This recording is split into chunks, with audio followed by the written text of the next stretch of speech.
Il y a 30 ans, Jean Harlat, Pierre Udoy et leurs amis lançaient Radio Mandililia. Rencontre avec l'équipe actuelle.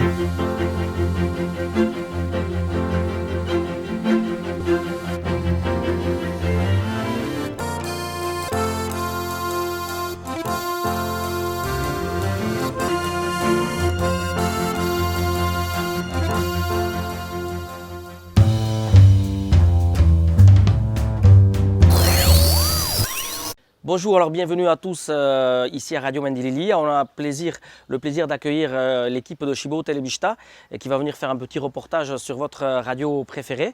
Alors vous allez pouvoir voir les arcanes de la radio. On va vous en parler un peu, mais on ne va pas parler que de nous. On va également parler d'autres reportages qui concernent la Soule et qui ont été tournés par Chibero Telebista. Alors la radio, ça a été créé par deux historiques, c'était donc Jean Harlat et Pierre Udoy. Alors il y a 30 ans, allez, 30 ans et des poussières, 32, 33 ans, mais officiellement, allez, on va dire, c'est 30 ans cette année, c'est l'anniversaire. Alors on va en profiter pour ouvrir nos portes et vous faire visiter et vous faire rencontrer quelques membres de notre équipe. Oui, bonjour Jackie. Bonjour Monique, qui va? Que vas-tu? Qui va? Qu'est-ce que tu travailles? Oh, que bien. Alors, je vous présente Monique, c'est notre animatrice numéro 1. Et je vous présente Jackie, qui lui retransmet les messes le dimanche. Qu'est-ce qu'il y a de neuf, Monique, ici à Mandililia et dans les environs? Alors, comme tous les ans, on retransmet la soirée lyrique d'Ossuruc. Ah, Et nous avons le plaisir, avec Chibero Telebista, de vous présenter ce reportage. oui. Ordian urtozve salla vada gai haldi liriko vat al tsykyn, eta Chibero Telebista kilan presentatzen dizege reportage hau.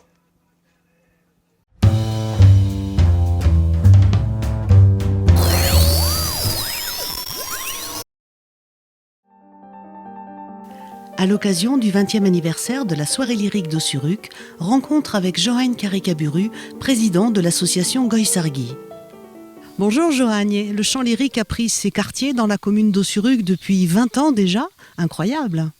Oui, on peut dire incroyable parce que il y a 21 ans, donc, quand j'ai rencontré Molière Atalis, qui est un maître de chant, et avec qui on avait fait un pari de revenir à Ossuruc avec deux de ses élèves. À l'époque, il y avait une soprano déjà bien confirmée et une toute jeune, Marjorie Muret, qui est venue pendant des années après. Et donc, on avait fait un pari.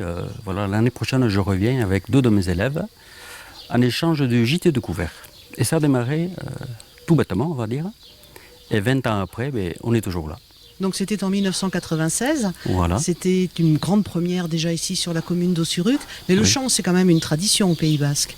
Oui, voilà, c'est vrai qu'au Pays Basque, et on peut dire surtout en Soule, on aime bien le chant. Et par contre, c'est vrai qu'on n'était pas habitué à ce genre de chanteur. Et c'est vrai que la première année, on m'a dit, mais qu'est-ce qui t'arrive? Toi qui aimes les cantali, les chanteurs sous le thym, et les rtchoundes, les imanol, qu'est-ce que tu nous amènes ces chanteurs-là? Écoute, voilà, le chant est universel, donc voilà, pourquoi pas? Et c'est vrai que moi-même, je suis tombé dedans, on va dire, parce que je n'étais pas, et je ne suis toujours pas un connaisseur, mais c'est vrai que j'apprécie chaque année ces belles voix.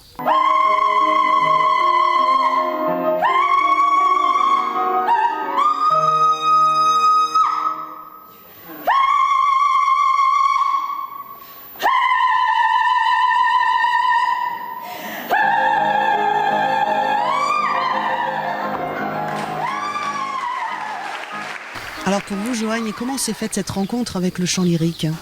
Comme tout le monde, je connaissais les Pavarotti, la Calas, tout ça à la télé. C'est vrai que j'appréciais, mais après, de là à dire que j'étais attiré par ça, non. La première fois où je les ai entendus répéter à l'école de musique de Saint-Jean-Pied-de-Port, je me suis dit, là quand même, il y a quelque chose. Et c'est carrément de l'émotion, quoi.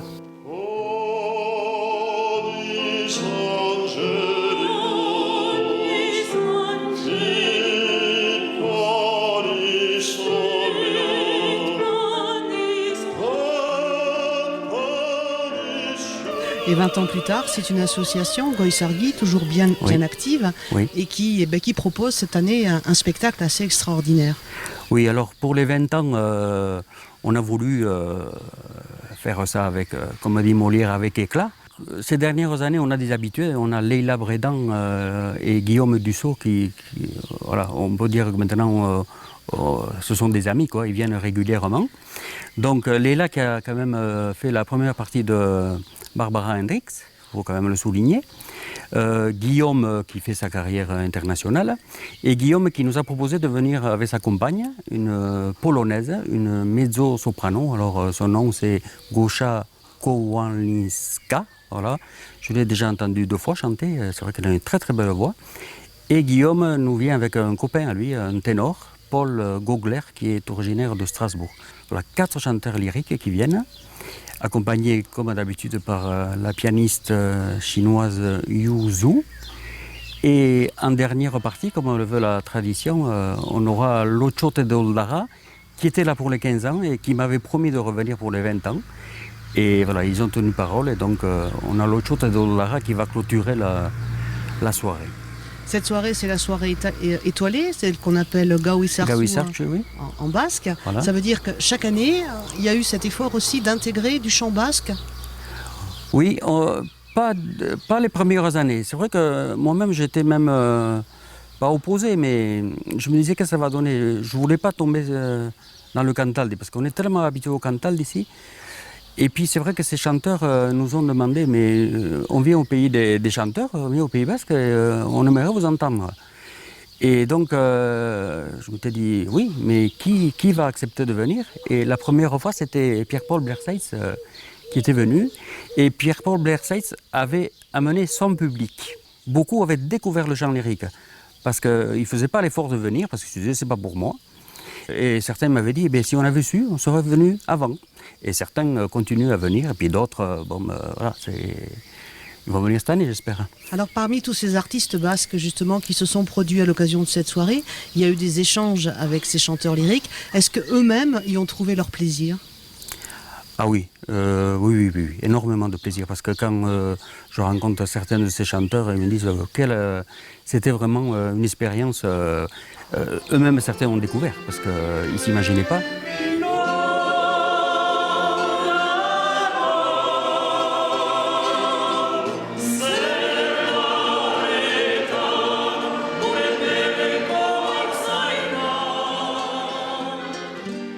C'est là qu'on se rend compte que c'est un boulot énorme, quoi. On n'est pas chanteur lyrique par hasard, quoi. Alors on va parler de cette année plus précisément, on va préciser une date, on va préciser une heure, un lieu. Alors le lieu, c'est toujours à l'église de Saint-Martin d'Ossuruc et c'est le vendredi 8 juillet à 21h. D'accord. À Ossuruc, bien sûr. L'entrée libre? C'est chacun donne ce qu'il veut. Alors évidemment, cette année, on a un plateau assez conséquent, donc il faudrait peut-être, voilà. Je demanderais aux gens d'être un peu plus généreux, parce qu'on est là, au bout de 20 ans, on est quand même là. Ça veut dire qu'il y a un public pour ce genre de spectacle, même si on est en milieu rural, loin des grandes villes. 20 ans, c'est un bel anniversaire, ça sera certainement un très joli programme qui est en train de concocter le maître de chant Molière Atalis. Oui. On pourra certainement consulter sur votre site internet. Oui, alors il faut taper www.ossuruc-lyrique, voilà. Et donc là, vous allez trouver le programme détaillé, le nom des artistes, le lien avec leur site, et vous allez voir qu'on a quand même du lourd qui vient cette année. Bon, voilà. Ben merci, rendez-vous le 8 juillet. Et merci à Shibero Telebista.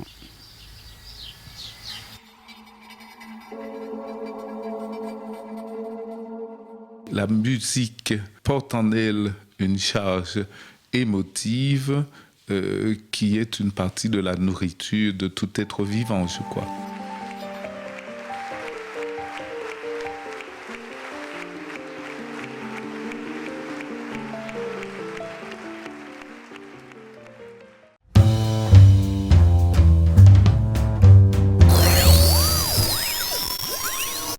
Bai, Marcel Bedasagar urdinar betara sortzez, maulen bizi eta badik 10 urte guai emankizun bat egiten dudala heben, mendilian. Bon, gaxetalai bezala lan inauntsidiat lusaz eta guai heben hainuk egunoz euskazko sail baten egiteko goizoz.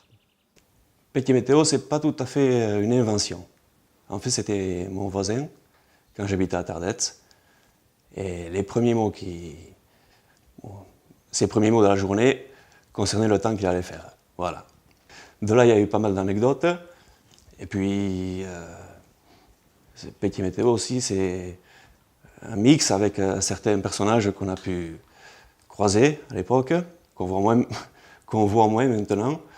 Des personnages qu'on croisait surtout dans les bistrots. Philippe Duhalde, animateur radio, plutôt commentateur de matchs de rugby du SAM principalement. On suit tout au long de la saison, aussi bien à domicile qu'à l'extérieur, les rencontres du SAM rugby. Oui, Radio Palom, je crois que c'est important, oui, sans vouloir trop se mettre à l'avant. On peut dire que c'est une émission qui est suivie au mois d'octobre, au mois de novembre. Voilà, les retours ils sont très bons, les gens ils appellent, continuent comme ça, oui, bon peut-être on peut faire beaucoup d'améliorations évidemment au niveau de l'émission. Bon, je suis Annie, j'anime l'émission Voyance à la radio Mendililia, avec toute l'équipe qui sont toujours très proches de moi pour essayer de me soutenir. Et je viens dans l'émission de Mendililia depuis 25 ans, à peu près, avec une petite coupure. Il est natif d'Agniarp, même s'il est peu connu des Souletins maintenant. C'était un grand sportif. Il a eu un accident de la vie dans le sport. Il s'occupe maintenant des gens qui ont ce même type d'accident. Il est président de la fédération Albert Ferras. Chibiroko Telebista a rencontré Jean Arancet pour vous. L'invité de ce mois est un Soultain expatrié en Béarn, passionné et passionnant, Jean Arancet. Bonjour à nos fidèles internautes. Aujourd'hui, nous ne sommes pas en Soule, nous sommes en région paloise. Ici, c'est la maison de Jean Arancet, un Souletain que je vous propose de rencontrer tout de suite. Allez, suivez-moi.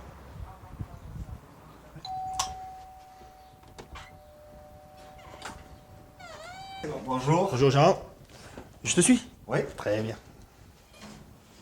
Bon alors, Jean, toi, donc, tu es Souletain, mais il est possible que certains de nos internautes ne te connaissent pas. Donc, est-ce que tu peux te présenter en quelques mots?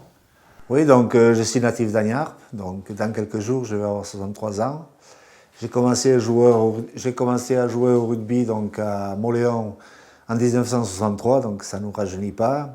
Puis en 1974, pour des raisons professionnelles, donc, j'ai dû monter à Paris pour être donc travailler dans les postes. Et quand j'ai été muté de Paris, donc j'ai tout naturellement donc joué au rugby à la SPTT. Donc de là, donc j'ai pu avoir l'examen d'éducateur premier degré.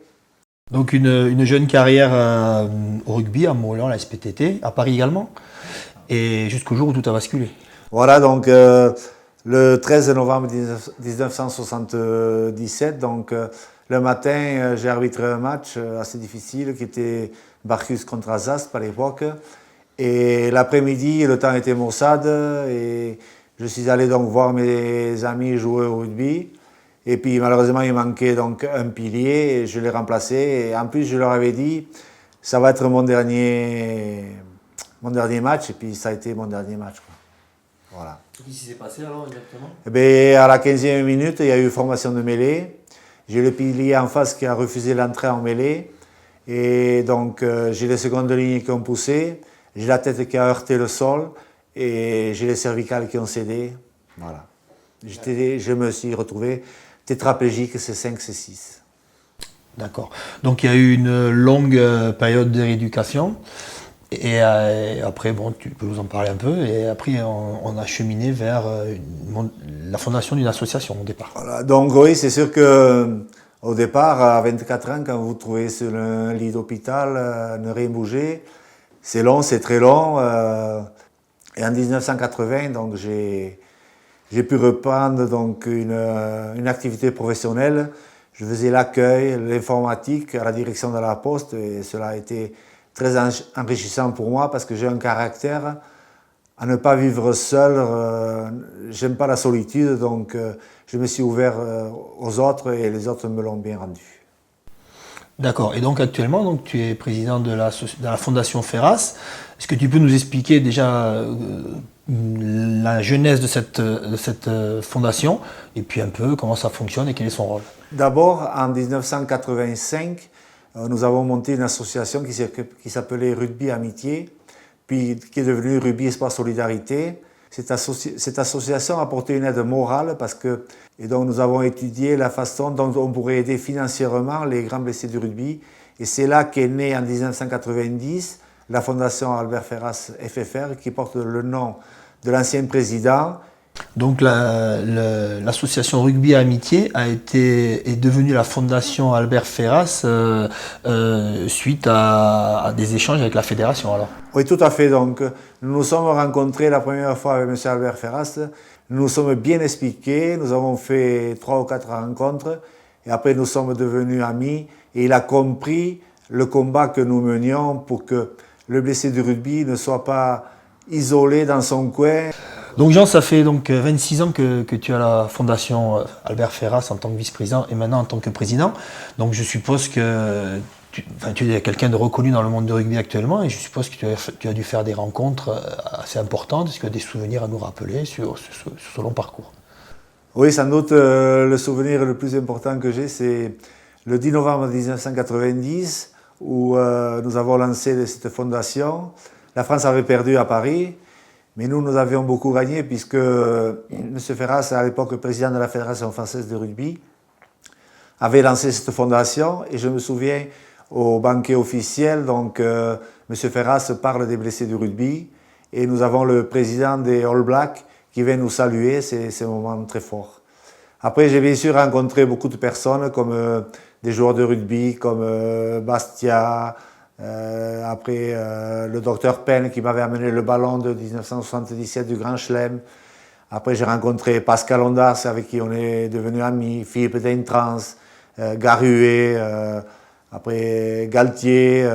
En 1995, quand M. Albert Ferras a reçu la Légion d'honneur, j'étais invité à l'Élysée où j'ai pu rencontrer le président de la République de l'époque qui était M. Jacques Chirac. Donc là en fait... tu as les signatures de tous les joueurs qui ont gagné le Grand Chelem en 1977. Je suis copain quand même avec pas mal de joueurs, d'anciens joueurs, parce qu'il faut dire quand même que les joueurs, c'est que je commence à être vieux aussi, donc les joueurs d'avant n'étaient pas des professionnels, donc avant tout c'était une amitié qui naissait entre nous. Maintenant c'est plus pareil. Et moi je trouve que c'est dommage parce que même qu'on soit professionnel, nous sommes sur cette terre de passage, donc autant savoir diffuser de l'amitié, et voilà. Quoi. Très bien. Donc au-delà de la Fondation Ferras, tu es aussi membre du comité du Béarn. D'ailleurs, tout récemment, là, tu as une distinction qui s'est déroulée au comité du Béarn. Alors tu peux nous en parler un peu de cette distinction? Je sais que tu es modeste et tu ne veux pas trop en parler. Et également de ton rôle au comité. Au comité de Béarn, je m'occupe donc des challenges, c'est-à-dire les challenges club du mois. Donc c'est moi qui fais les classements et tout ça. Et après, je m'occupe aussi des challenges de l'offensive, des assurances et de la solidarité. Il faut dire que la solidarité au comité de Béarn est assez importante puisque nous sommes 7 blessés, nous sommes 4 donc, à pouvoir aller à droite, à gauche. Et il faut dire que nous sommes toujours invités donc, à toutes les manifestations importantes du comité du Béarn. Donc repas avant match, discuter avec tout le monde. Et puis c'est vrai que quand on est un homme qui marche assis, on est très bon en troisième mi-temps parce qu'on ne tombe pas de suite. Et donc la distinction que j'ai eue, donc, c'est le président de la République qui a donc signé le décret le 20 novembre 2015.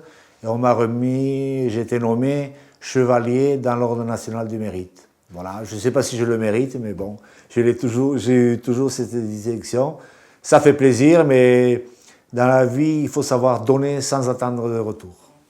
Bon, toi Jean, tu habites ici à Lons, un club quand même reconnu au niveau féminin. Alors, est-ce que tu peux nous dire 2 mots sur le rugby féminin qui a le vent en poupe, et puis sur ses représentants, et notamment notre représentante Souletine, Patricia Caricaburu, qui vient de gagner le Tour des 6 Nations. Un jour, j'étais donc à Moléon donc voir un match, comme je viens tous les ans donc voir un match. Et puis mon filleul, Jean-Marc Anceau, m'avait quand même présenté Patricia Caricaburu, qui est donc d'une jeune femme donc, qui est très sympathique, donc, qui est ouverte. Elle m'avait fait la bise et tout, super sympa. Et je pense qu'avec 3 Lonsoises, dont une Chibero-Tars, ça fait plaisir de voir une équipe qui gagne le Grand Chelem et surtout qui reste simple. Ce que je souhaite vraiment, c'est qu'elles restent comme elles sont, surtout qu'elles ne changent pas. Bon ben Jean, très gentil de nous avoir accueillis, toute l'équipe de Chibero Telebista. Je te souhaite bon courage, à bientôt. Merci. Et à la revoyure sur un stade. Voilà, pas de problème. Allez, au revoir. Au revoir. Non, ce que je voudrais dire quand même pour terminer donc, cette émission, c'est qu'il faut que les gens donc, aillent voir le rugby, que les papas et les mamans amènent leurs enfants donc, aux écoles de rugby, parce qu'il faut savoir que le rugby n'est pas plus dangereux que notre sport. Et puis, de toute façon, chacun a sa destinée. Et donc, il faut surtout pratiquer un sport parce que c'est bon. Le rugby est surtout un sport qui donne, qui apprend donc à vivre avec les autres, à partager, à gagner, à perdre, donc à faire quelque chose d'extraordinaire. Et puis, je voulais quand même envoyer un message donc, aux 3 clubs que j'ai dans mon cœur, Barcoche, Maule et Mendicota. Hiu club egite meitie eta parkour izariko edera eta surtout izan ditin betik hola nun laket behar beti izan eta jokien egiten, benabai erre eta bestain egiten. Izan untza, oroa eta merci.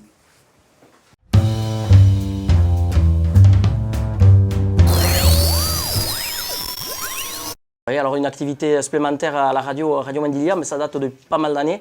C'est un atelier radio du Collège Saint-François. Alors c'est des lycéens ou des collégiens. Alors la particularité depuis 2-3 ans, c'est qu'on accueille des élèves de Navarre et d'Aragon d'ailleurs, qui viennent donc en plus des élèves sous le thym ici animés tous les jeudis en atelier. Il y avait certains personnages qu'on croisait dans les rues de Tardets ou qu'on pouvait croiser. On appelait ça des figures locales. Où j'ai gardé de bons souvenirs de cette époque-là. Et voilà, d'où l'idée de Petit Météo, tout simplement. Avec mon voisin, oui, c'était souvent des discussions météo, mais à les autres, non. C'était des discussions un peu barrées, quoi, on va dire ça comme ça. Des fois même, il parlait tout seul et il n'y avait pas de discussion du tout. Gaiza batera nahinikek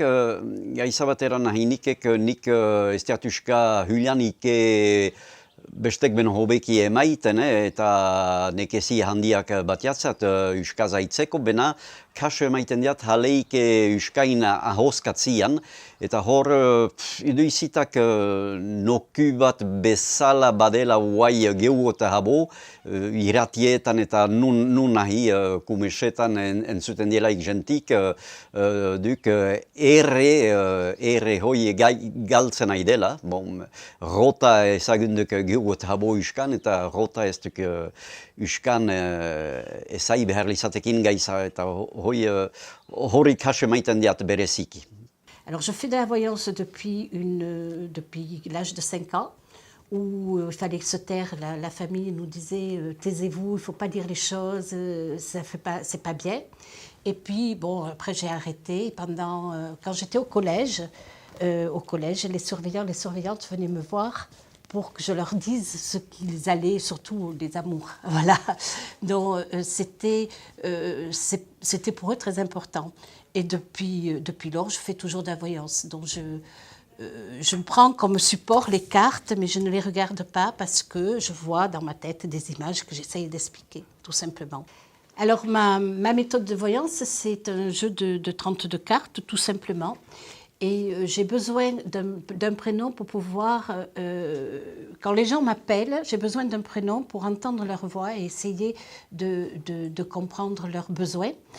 Je pose 3 cartes. Je demande un numéro de 10 à 32 pour faire une coupe. Et après, je demande 2 ou 3 selon la question carte pour pouvoir donner mon ressenti. Alors, c'est des cartes... je ne les regarde pas, finalement, je ne connais pas les cartes. J'essaye, par la voix, de voir et d'expliquer ce que je ressens, tout simplement. Alors, en quoi ça consiste, commenter les matchs de rugby? Déjà, il faut préparer un petit peu, parce que quand il y a des matchs, des rencontres à domicile, on reçoit quelques invités, on téléphone à quelques joueurs et Henri Etcheverry, que je remercie, qui est fidèle au poste. On organise un forum rugby, on peut poser des questions un petit peu indiscrètes, avoir des infos sur la vie dans le vestiaire, c'est ça, des infos un petit peu croustillantes, c'est ça qui est agréable et sympa. Puis après, il y a la rencontre. Alors souvent, je fais un petit travail de recherche sur la ville, si on se déplace, savoir combien il y a d'habitants, de quoi un petit peu l'économie, de quoi vivent les gens, et s'il y a des choses à visiter dans la ville intéressantes. Voilà, je trouve que c'est important à signaler aux gens. Radio Mendililia, bien sûr, aime le ballon ovale, mais elle aime tous les sports en général, et notamment le handball, le petit ballon. On a eu l'occasion de commenter une rencontre pour le trentenaire de Radio Mendililia avec les filles qui étaient à l'honneur. Tout de suite, on va retrouver un reportage consacré aux Ibérosports de Tardets et au handball.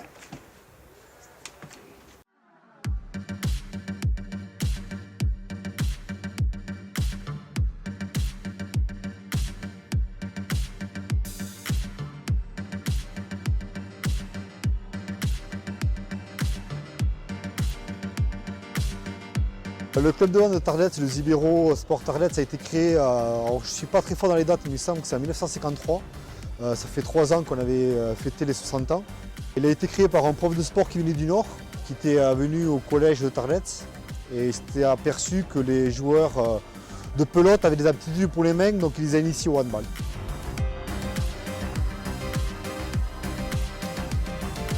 En fait, on a la particularité d'être club mixte. On est même un peu plus de filles que de garçons depuis quelques années. À peu près 230 licenciés. C'est un chiffre qui est à peu près constant depuis quelques années, avec des très bons résultats, notamment chez les seniors garçons, qui sont actuellement en tête de National 3. Et les filles, tant qu'à elles, se maintiendront en pré-national. Et jusqu'à l'année dernière, elles jouent en National 3.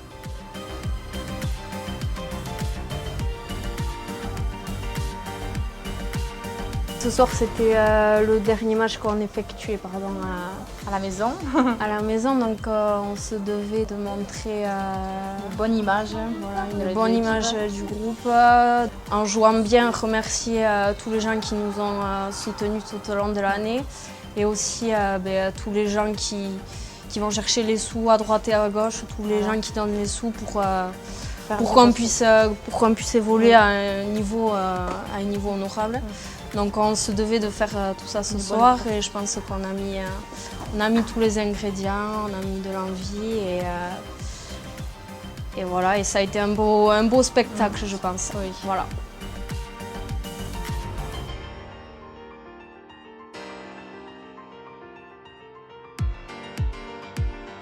Le groupe est jeune, la moyenne d'âge est de 19-20 ans dans l'équipe, donc l'objectif est de remonter le plus vite possible. Alors je ne dis pas que ça se fera dès l'année prochaine, il faudra continuer à travailler, bien entendu aborder les matchs un par un et garder de l'implication, continuer à bien s'entraîner. Il y a encore beaucoup de travail avec ces jeunes joueuses, et on a la chance en Soule d'avoir quand même beaucoup de gamins issus du cru. Alors c'est quand même plus facile pour nous, entraîneurs, de jouer avec les gamins du cru qui ont l'habitude de comment ça se passe. Et toutes ces jeunes joueuses sont bien entendu issues, hormis une, la première gardienne qui nous vient cette année d'Agen, et une autre, la deuxième gardienne qui n'était pas là ce soir, qui vient d'Agen. Toutes les autres joueuses sont issues du cru depuis au moins la catégorie moins de 18, voire depuis l'école de hand. Elles font une bonne saison parce qu'elles vont terminer 3e. On a vu aussi des très bons matchs ici, souvent avant nous à 19h. Et elles mettent en place en plus un jeu qui est rapide, qui est vraiment sympa à voir. Et elles vont, j'espère l'an prochain qu'elles retrouveront elles aussi le niveau national, parce qu'il y a un très très bon groupe qui est jeune et qui est talentueux.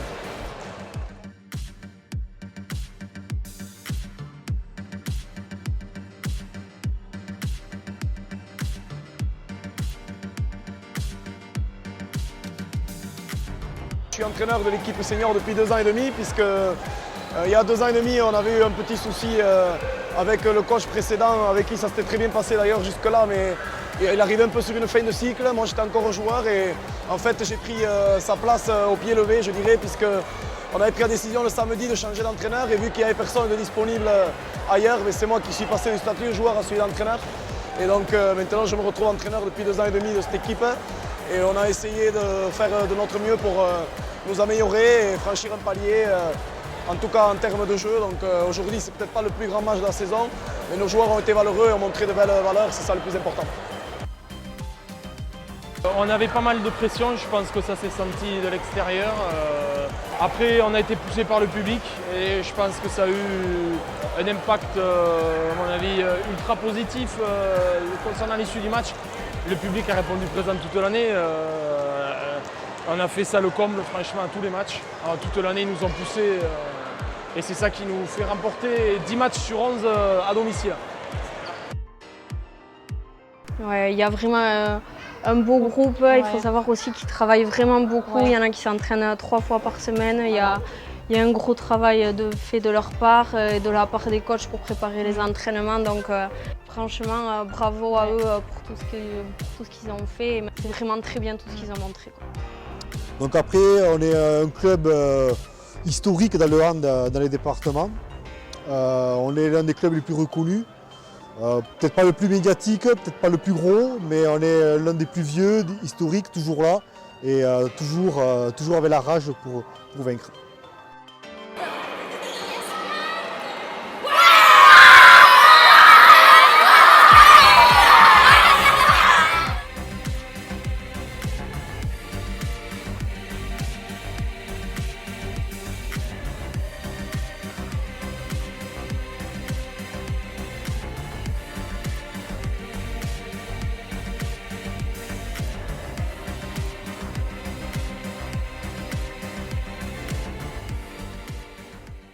Oui, l'histoire de Radio Palom, c'est bon, je crois que ça vient de mon père qui avait créé la radio donc à ce soir-là. Et puis vite après, a vu que bon, il avait un frère qui était chasseur que tout le monde connaît bien, je crois, ou connaissait bien, c'est Bobby.